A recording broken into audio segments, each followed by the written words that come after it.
Well, tonight, nearly 2,000 Georgia kids have disappeared while in the state's care. Our very own Latasha Givens joins us now with a hard look at this report just released. And so, Latasha, we're learning that some of these kids are not in the best care when DFCS is in charge, right? That's what we learned, and it's very alarming to a lot of advocates. Now, Senator Jon Ossoff says he called for this independent investigation after reports surfaced stating children in foster care were being neglected and abused.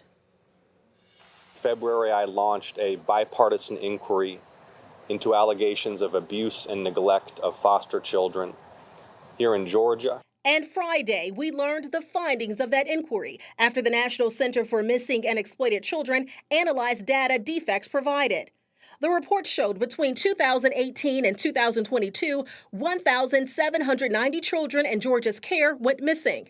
Senator Ossoff's office says an audit DFCS conducted back in 2023 also found it failed to properly assess and respond to threats to children's safety 84% of the time. Senator Ossoff pointed to one specific case that ended in tragedy, with a mother speaking at a hearing in D.C. this week. We heard heartbreaking testimony from Rachel Aldridge, a Georgia mother whose 2-year-old daughter, Brooklyn,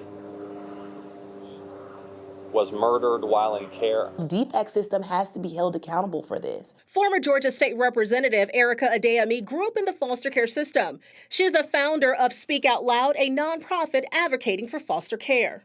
If it was your child, if it was your cousin, if it was your brother, you would be screaming from the rooftops.